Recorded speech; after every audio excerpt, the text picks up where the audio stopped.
Hello, everybody, and thank you for joining today's webcast on the subject of gaining rapid ROI and timely audit compliance with Microsoft Dynamics. Today's presenters are going to be Dennis Christensen from Fastpath, who's going to be covering a lot of topics that have to do with security, audit, and compliance. We also have Alex Meyer here. So with that, I will pass it over to Dennis Christensen to take the reins. All right, thanks, Amir. Appreciate it. So welcome, everyone. Appreciate everyone's time today. My name is Dennis Christensen. As Amir said, I'm a director of sales here at Fastpath. And at Fastpath, really what we focus on are the three things you see up on the screen there: security, audit, and compliance. We build solutions that help companies manage those three areas much more effectively than what you can do today out of native AX. So a little bit about us. We were founded in 2004. We have a team that includes CPAs and CIAs. The importance there really is that we come at the tools from an auditing perspective. So really the functionality and the methodologies that you will see today really came from that team of auditors to help companies understand risk inside of their systems. We do have over 1,000 customers across 30 different countries, and our tools do work across multiple ERP packages as well as CRM packages. So just a high-level logo slide here. Really the importance here is that our tools work across industry, and our tools work across company size. Really security and compliance is critical to companies of all sizes and in every industry. This next slide here goes into a little bit about the partners, the audit partners that we work with. Many of these folks are creating what we call centers of excellence around our tools. That means that they go out and use our tools when they go to do audit assessments at client sites. So companies like PwC, Protiviti, RSM, they're actually out there using our tools to do audit assessments when they go in to figure out where the risks are in a company, and they're using our tools to manage that. Obviously, the benefit to customers is that we have an understanding of what it is the auditors are looking for from a data standpoint, from a reporting standpoint. We built that all back into the tools that you'll see today. So finally here, these are the tools that we have available for not only Dynamics 365, but also AX 2012. Our solutions go back for AX all the way back to AX3. I'll start at the left-hand side here. Assure is where we do all of our segregation of duties analysis. It's also where we do all of our access reviews. So at the very highest levels, Assure is going to tell you who has access inside of your AX environment or your 365 environment and where the risks are with that access. We do provide an out-of-the-box rule set to get you started. Here again, some of that audit expertise gets built into that tool to help get you started right away. The next tool, Audit Trail, is where we do all of our continuous data monitoring. This is separate from the database log feature that is native to AX. Our tool has better performance. It's easier to set up. It also gives you the ability to track changes done directly at the SQL level from an AX 2012 perspective. The next tool, Identity Manager, is where we do all of our compliant user provisioning. It's also where we can do emergency access provisioning. So it wraps a workflow around the process of provisioning users inside of your environment. It also gives you the ability to add new roles to users within that environment. It ties in to our Assure module, so you're able to see the risk up front before you create that user. So here again, you can have a beginning to end view of who requested the user to be added into the system, who approved it, and what risks you're going to create inside of the system. And finally, Security Designer is a brand new tool that we're offering. Security Designer is available for Dynamics 365 and will be available for AX 2012 shortly. It is where you can go in and now create and change security inside of Dynamics. We've always given you a great vision into who has access and how they're gaining that access. We now give you the ability to create those roles, do some modeling around those roles, And ultimately, once you're comfortable with the changes that you've made to those roles, push those changes into either Dynamics 365 or AX 2012. Today, we're going to be showing the tools for Dynamics 365, but all of the functionality that you're going to see here is certainly available for AX 2012 and previous versions. So, Alex, let me make you the presenter. So I'll go ahead and introduce myself first. I'm Alex Meyer. I'm the Director of AX and Dynamics 365 Enterprise Development at Fastpath. So I build all of our tools that integrate with all the versions of AX and Dynamics 365 Enterprise. Like Dennis mentioned, we're going to be looking today at the tools that we offer for the 365 Enterprise Suite. But again, all of these tools are also available for on-premise versions of AX 2012 and earlier. So the FastPath Cloud tool that we're looking at here today is a SaaS-based solution. It sits outside of AX Dynamics 365 Enterprise or any other ERP, and then we build connections into each of those individual ERPs that we work with to be able to either obtain the data that we need or process or execute the steps that we want to perform in the individual ERP system. So we'll work through, we would do a very high level overview today of the product just to kind of show it off into kind of demo different areas of it. And then obviously we'll leave some time at the end for questions or, again, it's an interactive session, so feel free to ask questions throughout as we go through this. But the first place we'll start is with access reviews. So access reviews are showing you where users have access in the environment and how they're getting that access in the system. Then we'll move on to the segregation of duties section. That's actually going to show you based on access that the user has, what conflicts are generated based on that access. We'll move on then to Audit Trail, which is actually that change tracking that Dennis mentioned and showing you where users are making changes in the environment. We'll then make sure we hit the Security Designer, which is the new module that we announced at Summit this year. And that's actually where you would design your security and then have that hook back into the segregation and duty section to see, well, what potential conflicts am I either removing or adding based on the changes I'm making to security for that. And then finally, we'll look at Identity Manager, which is the user provisioning portion with that workflow around it. So you can see, you can create, modify, or terminate users from the FastPath utility and have a workflow of the approval side for that. So, basically you'll have a FastPath instance per Dynamics 365 Enterprise or AX instance. And so we'll look at today, we're connected to a test environment here to go through our demo here today. So we'll start off with access reviews. And again, this is showing you where users have access and how they're getting that access.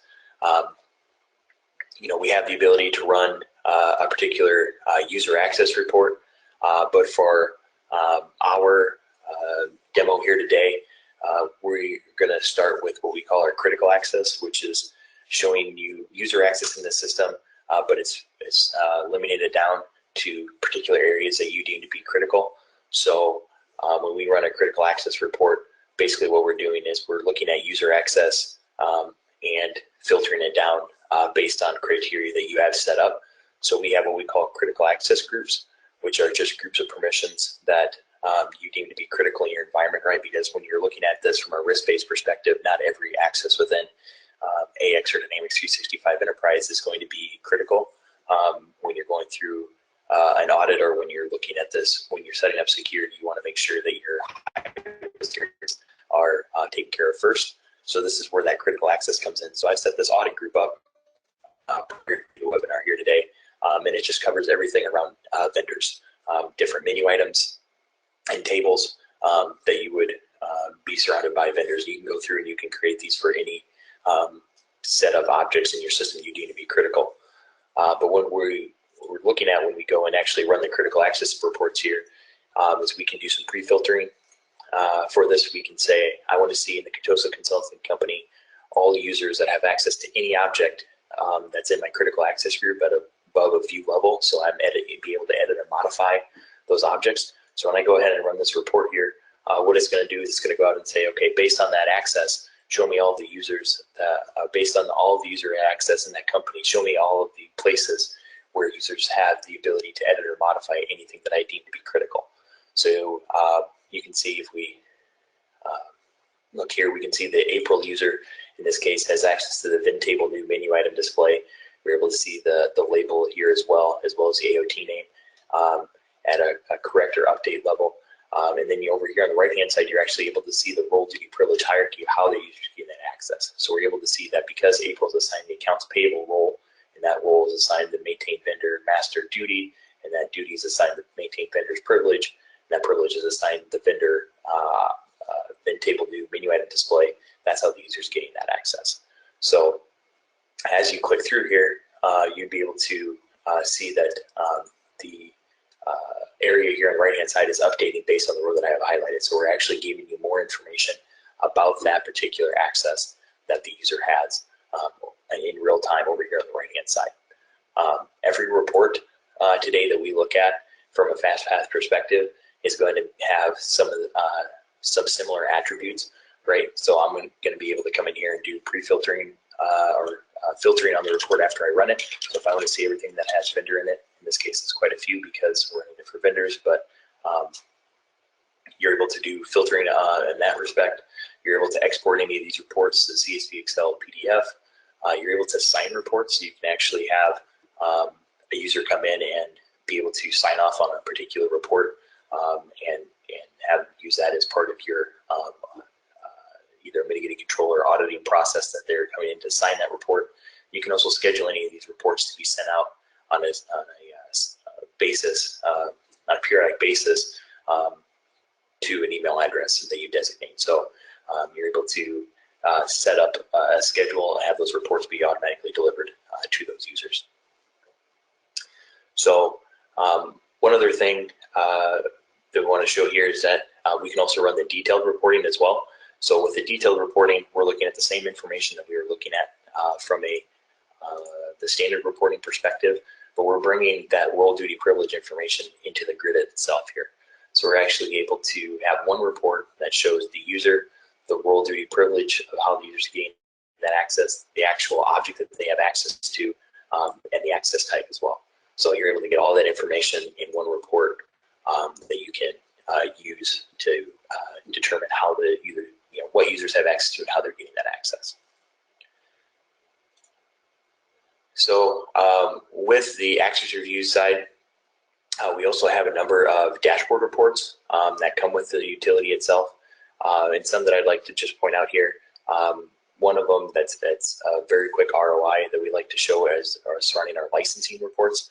So we can do this. We can show licensing from a user and role perspective. So if we run the role license list report here, these dashboard reports run when you click on the link. But basically what this is actually showing is the license type that's tied to each individual role. So you're able to actually come down and say, okay, the accountant role, if I assign that to a user, I know it's going to require an operations license. And then the numbers over here on the right-hand side are actually showing you the number of entry points at each license level that that role has access to. So you're able to see that in this case that the accountant role has access to 977 different operations entry points for that. But the way that you can use this for an ROI is you can come down and look to see are there any roles that only have maybe less than 5 operations level entry points. Maybe that role doesn't need access to those, and I can take those away and then move those down to an activity or team member license and try to save some money on the licensing cost there. So like I mentioned, you can also do this from a user perspective. So you can run a user license list. And this list, this report is helpful to validate that the number of licenses that you have from Microsoft is actually truing up to the number of licenses that you would actually need in the system. So this is actually going through and saying, based on the access that this user has across all of their roles, show me the license type that's required for this user. So you can come in here and very quickly quickly see the number of entry points that each user has access to, as well as the license type that's tied to that to validate your licensing with Microsoft. There's also a user role company report where we're able to actually get the user to role association and then the legal entities that user role association is assigned. So you can quickly see where users have access and the roles that they have those accesses in. All right, and like we ran earlier from a critical access standpoint, right, that was the user-based side. We can also run that access from a roles side. So we can come in here from a roles perspective and run the same type of reporting. We can, for example, run this for the accounting role, select the object type we want to display here, and then we can come over and run that report. So we're basically saying, show me all the access that the menu item, or show me all the access that the account role has to menu item displays in the system. So we can see that the accountant role here has access to the payment certificate object, which is the menu item display at a read level, right? So you can do that same type of reporting you're doing from a user side at a role side there. So that kind of covers at a high level what our access reviews allow us to do. If we kind of use that as a backbone for the segregation of duty side, right? The access reviews are showing us where users have access, how they're getting that access, right? That role duty privilege hierarchy. Segregation of duties is saying, okay, based on that access, now show me where you know, those accesses may have conflicts or segregation of duties issues. And so that's where this module comes into play. So the first report that we want to show is the conflict listing report. So this conflict listing is basically your rule set when you're coming in and looking at from a segregation duties perspective. So with a Fastpath tool, you get an out-of-the-box rule set that includes the 96 items you're looking at here as standard. So basically our internal audit team has went through and come up with an industry best practice set of rules, and then they went in and mapped those down to the accesses individually in each ERP system. So conflicts and Fastpath are based on what we call our business process, which is just a group of permissions that allow you to perform a task or operation within the individual ERP system.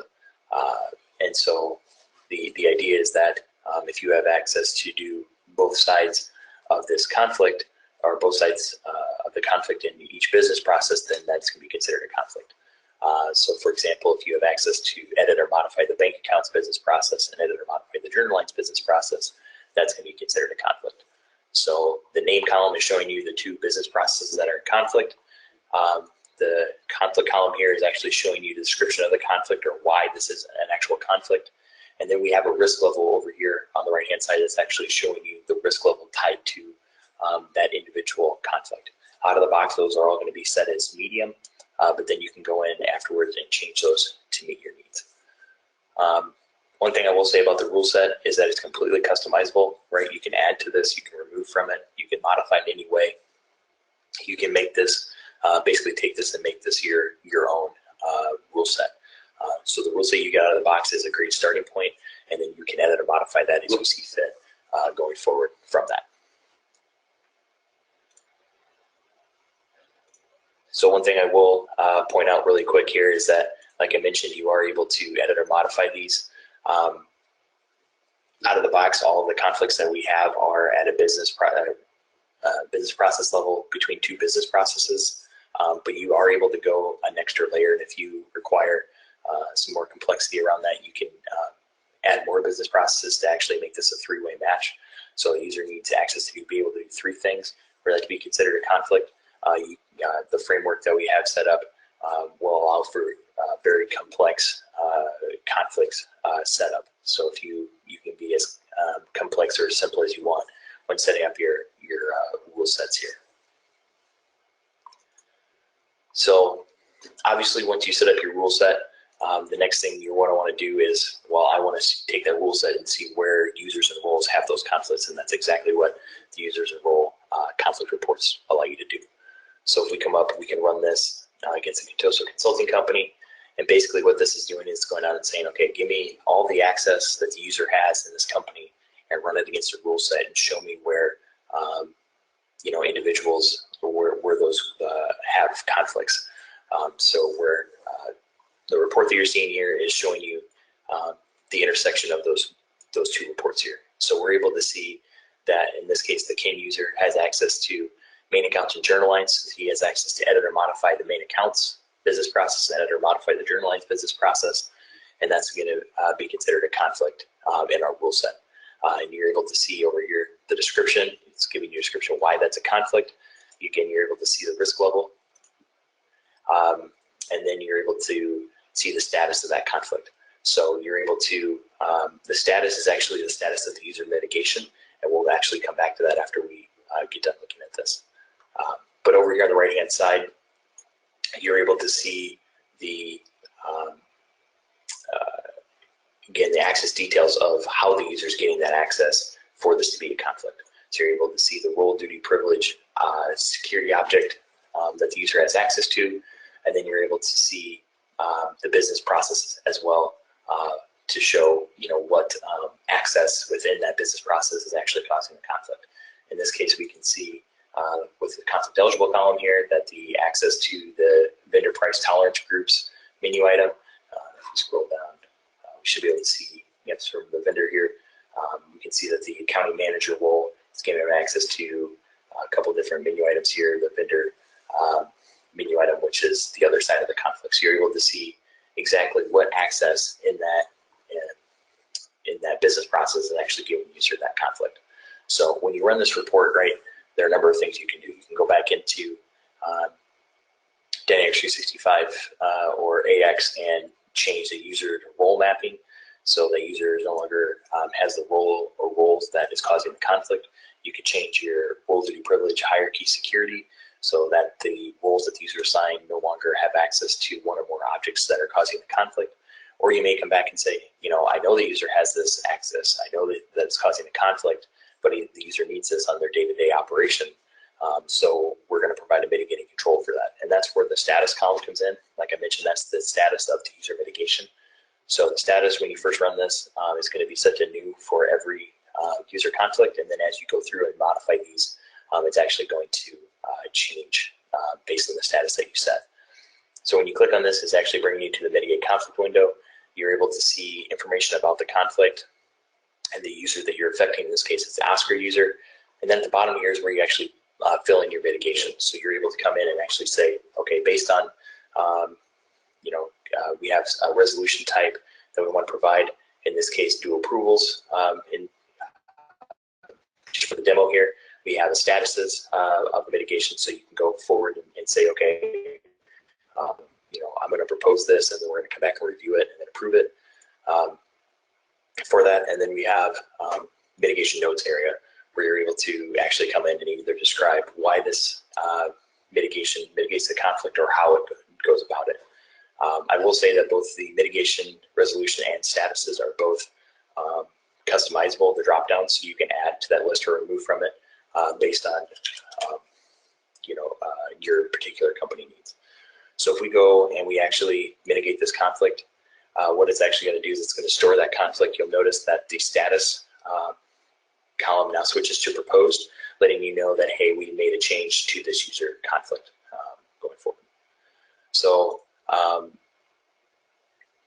once we start going through this and we actually start mitigating those user conflicts, one of the other reports that it comes in handy is this conflict status report. So this is showing you any conflict in the system that has been touched in some way, shape, or form and has a status other than new. So it's actually showing you, gave you one report that says, here are the users that have conflicts and here are the mitigations we're putting in for those. So you have one report that you can show your auditor to basically say, here's the work that we've been doing to mitigate the user conflicts that have been designated in our system. So just from like a user side, again, we can do this from a roles perspective. So you can come in and actually say, okay, I want to see just the role side of this to see, not even from the user side, I want to go down to the role side and see the roles that are inherent to the roles themselves. So we can come and run this, and for the accountant role here, based on the accountant access, we can see that they have access to these 5 conflicts based on the access that's in that role itself. So we know if we assign the accountant role to a user, they're going to have these 5 conflicts, regardless of any other roles that we assign. One cool feature about the role conflicts area is that you can put in multiple roles. So this is where you can get into that what-if scenario and say, okay, well, what would happen if I assign the accountant role and the accounting manager role to a particular user? What would that do to their user conflicts? And you can see when we run this report now, the number of conflicts being generated increases, and that's because we're looking not only at the accountant role access, but also the accounting manager role access, and looking at a combination of those and running it against our rule set again. So just another feature for the role side that you can do to see the conflicts generated from multiple roles. So that kind of sums up the segregation of duties area that we were talking about. So that those 2 modules together kind of bundle together to form our Assure module. So it's showing you, where users have access, how they're getting that access, and the conflicts that access poses. The next area is our Audit Trail, which is actually showing you what changes did the user do based on the access that they have. So the Audit Trail is really based on what we call our tracking templates, and these tracking templates are telling the system what tables and fields to track. Again, like Dennis mentioned earlier, this is completely separate from the database log that's in AX. This tool is built from an auditing perspective, and it's meant to be that continuous monitoring that you can set these up and basically forget it, and the reports are being generated then to show what changes are being made. But again, this is where some of our audit intelligence is built in. So our audit team has went in and built some out-of-the-box templates, basically saying that if I were, from a user's perspective, I wanted to come in and track bank accounts, what tables and fields would I actually want to be tracking from a bank accounts perspective? So you're actually able to come over and see what tables and fields in this case would be tracked. So you're able to get very granular when you're going in and tracking. You can go down to that field level and turn it on for individual fields. You can even turn it on for certain events on those fields. So you can see in this case that we have bank accounts for the account ID field. Here we have it turned on for insert, update, delete. So you can go down to that individual event type on the field level and get very granular on what you want to track in the system. So once you have those turned on, the reports for these kind of look somewhat similar, they allow you to come in and basically report on by template. If you want to do that, we'll basically run this for all templates here. We'll jump this back so we make sure we have some data. But what this is actually doing is saying, okay, show me where we've captured changes in the system. So we're able to see the date and time of the change. We're able to see the template that actually captured the change, the table label, as well as the AOT name of that table, in this case, user info, the event type, the user that was touched, who modified the user, and the company that they made that change in. One thing you will notice about this is that we don't show old and new value, and that's by design. We don't want to be bringing across what could be potentially sensitive information from your Dynamics 365 environment into Fastpath to display it. So the way that we've worked around this is that we have a workspace within D365 called the Fastpath Audit Trail Workspace. And inside of here, again, we have information about your template list and what you're currently tracking. But if you click on the data changes area, this is actually going to show you a much more detailed view of those reports that we were looking at in Fastpath, right? So we're able again to see the company ID, company name, the description of the contract or the audit record that we captured, so we know, either in this case it's the user that was being modified.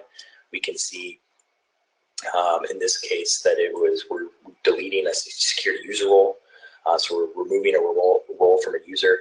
We can see that we remove that from the CASCI user, we remove the employee role, right? And so we're actually able to capture all that information from that change. And then we're able to see when it was modified and who made the modification. So we can see the admin user came in on that date and time and actually removed the employee role from the CASCI user. So, and again, we can, just to kind of show what the difference looks like, we have some vendor data in here, right? So we can see in this case, right, we're looking at a vendor account. We are able to see that somebody updated the terms of payment on the one vendor, and they changed it from month plus 15 to cash. And again, we're able to see the user making that change in the legal entity that made that change in. So you're able to get all of that detailed information about the audit data that you're capturing is available within D365. We just don't bring that across for security reasons into Fastpath. So that's the Audit Trail module. We're able to see, again, where users are making changes in the system based on the access that they've been assigned. So the next module that we have is the Security Designer. This is the new module that Dennis mentioned that we released a couple weeks ago at Summit. This module is actually where you would be able to set up and modify your security. So the way that we have this set up is that at the base of it, the Security Designer has what we call security models or simulations. And you're able to have as many of these different security model or simulations as you want. But what this allows you to do is to make changes to your security outside of 365 and then see the potential impact to your segregation of duties based on the changes that you've made. So you can come at you can go to any of the role duty or privilege areas. So if you come to roles, for example, what this is going to do is it's going to go out and it's going to say, okay, give me all of the roles in your system, show me then the duties, privileges, tables, and sub-roles that they're assigned, and then give me, allow me the ability to come in and actually make potential changes to that. So we're able to see here that there are 91 duties assigned to the accountant role. Go ahead and click on that. You can see this brings up a listing of the duties window, and we have three different tabs. We have all, which is showing you all the duties in the system. This is where you would go if you want to, assign potential duties to the role. You can come to the Assign tab and see what is currently assigned to that role, and this is where you could remove duties from a role.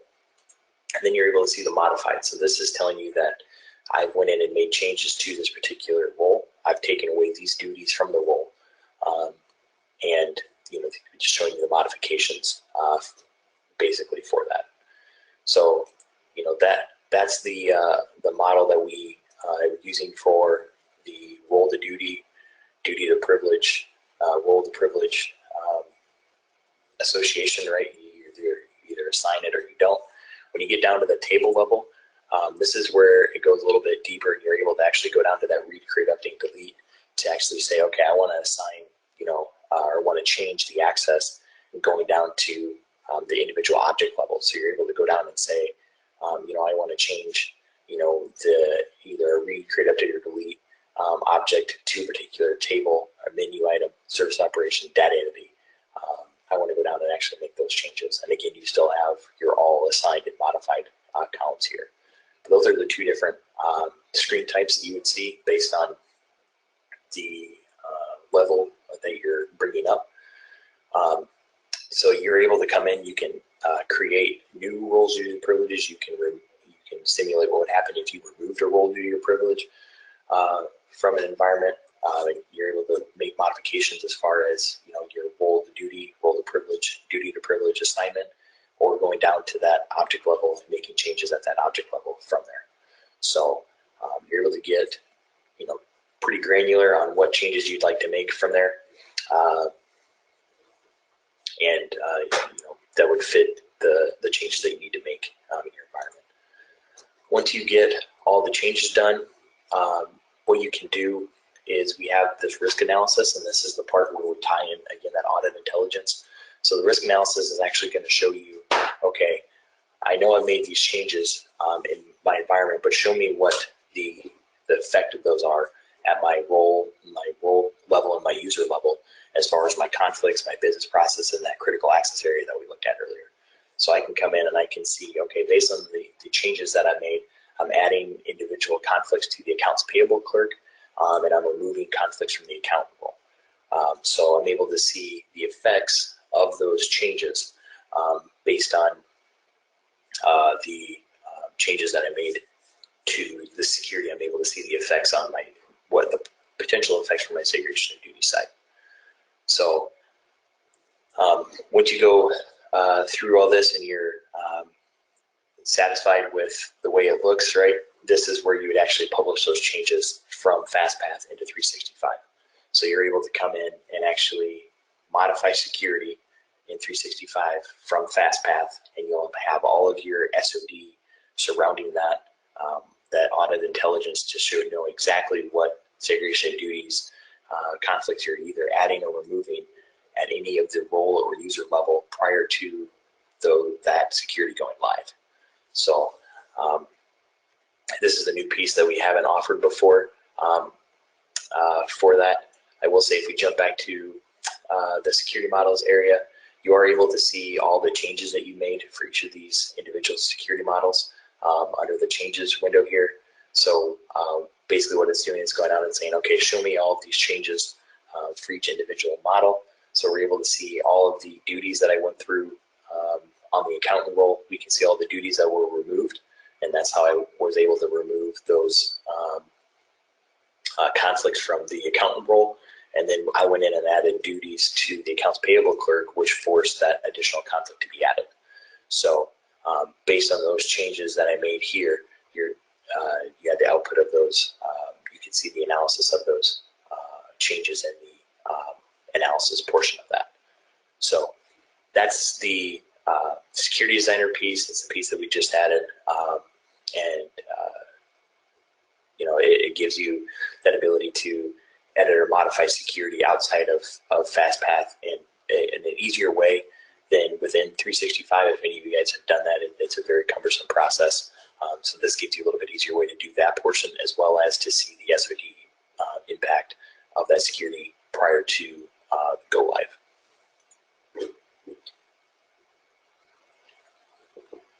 And finally, we have the identity manager piece. The identity manager is actually user provisioning and piece with a workflow around it. So you can do creating new users, modifying existing users, or terminating users. And there's really two parts to identity manager, right? There's a request side, and then there's the approval side. So on the request side is where users would come in and actually put in requests for user changes. Either they're creating new users, modifying existing user in some way, either the user object itself or the user role assignment, or they can terminate a user. So we'll go through a quick overview of just modifying a user here. So we could search for a bin user here.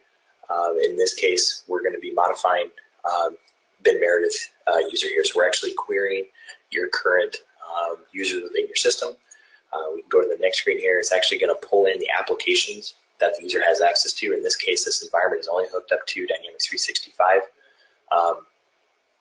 So it's the only one that shows up, but we're able to set that up for this. Looks like that user doesn't actually exist. We'll search for a new user. I apologize for that. Search for the new user. So I know this user actually exists. So what this does is it goes out and gets the current applications users assigned. Like I mentioned, the applications window would have additional applications if if this environment is hooked up to it. So if you had Salesforce or CRM or some other third-party system that you want to be able to edit or modify users from, you know, we can hook in Identity Manager to those. So the next screen is going to pull in information about the Alicia user from Dynamics 365. So this window should look very similar to the user window that you see in 365. You're able to modify any of the values that you could there. On the next screen, you're able to see the roles that this user is currently assigned on the right and the available roles on the left. So this is where you can actually modify the user role assignment. So we can say that, you know, right now this user has a bunch of budget clerk information, but if we can say that she's now going to be, you know, a cost accountant here. And we can put that in, add that as a role. And we can actually, this is where we would also be able to limit down by legal entities or companies as well. So we can add that if it's necessary. So we made a change. We've revoked some roles and we've added some additional roles to the user. On the next screen, we have what we call our effective dates, and this is actually determining the effective date of when you want this change to occur. So you can set the revoking of the role to a potential future date. So if she's supposed to have these roles revoked on November 1st, you could come in and actually set that up. And it goes all the way down to the minute, so you can get very granular on when you want this to actually occur. For that, go ahead and set those. And you can actually come in and say, well, I want this role to be granted on that same date and time, right? So I actually want that to occur on that future date. So this is where you can get into that firefighter access as well. If you're supposed to, if user needs either sysadmin or elevated rights for a particular period of time to go in and make a change to fix an issue, you can set and say they're supposed to be granted this role at this time and then ended at this time. You can get, like I said, it goes down to the minutes. You can get very granular on that. On the next screen, you have your risk analysis. This is actually showing you, okay, based on the changes I made to that user, what does that effect have on their user conflicts or critical access and business process access? So you're able to get an overview of all of those changes that would occur to the user if this request were to be approved and go through. So you can see that we're removing a whole bunch of conflicts based on the roles we removed, and it looks like we're not adding any for that. So we're removing SOD conflicts based on the changes that we're making. We have a notes area where you're able to add any notes about the request itself, and then a summary screen where you're able to actually come in and see the overall view of the summary. So we're revoking the top 3 roles and then granting the cost account role, and that's all happening on November 1st at 12 a.m. So once you submit the request, that's the request side being done, and then you jump forward to the approval side. So the approval side basically works by way of approval rules. So the approval rule looks at the request coming in and saying and determines what user or users need to approve that request. So you can, like I said, you can have individual users approve this request, or you can have groups of users have to approve the request based on the rules that you have set up here. So here you can set these up by user. So every time a particular user puts in a request, this user or users has to approve it. You can do it by role, where you're saying if somebody inputs or requests a particular role that this other user or users has to approve it. You can do SOD tolerance. So if a user puts in a request that generates a high SOD, that they have to be approved by, let's say, your audit team or some other group like that. You can do it by application. So if you have an application, a third-party application that all of the requests need to go to the sysadmin of that application, you can have that occur through the approval rules. So the rules basically determine who needs to approve this request. Once the approvals are determined, those users will get an email saying, hey, there's a new identity manager request, you need to go approve. They'll get a link that'll basically take them to the detail screen here under open requests. So they're going to get an overview of the entire identity manager request. They're going to be able to see the changes that were made. They're able to see the conflicts that were potentially generated or removed, as well as the critical access to the business process. And then they're able to determine whether or not they actually want to approve that request or not. So once the request is, if the request is approved, it would go into the processing queue to basically, any effective dates would be taken into account. Once those effective dates are met, then they'd get pushed into Dynamics 365 at that point. So the changes to the user or the user role assignment would become active. So with that, I'll hand it back over to Dennis and answer any questions that came up during the demo that we went through today. All right, thanks, Alex. Actually, Amir, are there any questions from the audience at this point that we can address here? So we have one right now, Dennis, and I think the others may trickle in. The The first one is, what's the difference between Fastpath's SOD functionality and the native SOD functionality in AX? Yeah, that's a good question. So we do SOD at a business process level. So we're going down to the actual individual objects that a user is assigned to generate our SOD. The SOD functionality from within AX and Dynamics 365 does SOD at a duty level. So basically it says if you have access to duty 1 and duty 2, that's considered a conflict. But there are a number of gaps and ways that you can circumvent that SOD, right? You could assign privileges directly to the role. You can assign tables directly to the role and bypass that duty level. And so there are a number of gaps that you can, ways you can get around that. Also, if you do use the SOD tool within 365, anytime you make a duty or privilege change, you need to revalidate your SOD. Because changes that you made may either make it so that the conflicts you have isn't really a conflict anymore, or there may be false negatives where you've created a conflict and you don't know about it. So, the reporting wouldn't be accurate at that point. So because we go down to that, it makes it so that we're able, regardless of the changes you make to your security, we're still looking at the underlying objects to determine our conflicts. And so, you only have to really set it up at one point in time, and then you can use that rule set going forward, regardless of the security changes you make. Great, thank you for clarifying that. So Dennis, we kind of went through a lot of these modules pretty quickly, but just opening it up to the audience, if you guys do have questions afterwards, feel free to email us. This is the easiest way to get a hold of myself, and I can certainly, any technical questions that come up, we can certainly loop in Alex on our side. We just thank everyone for their time today. Thank you, Dennis, and thank you, Alex, for a very informative demo. Thank you all.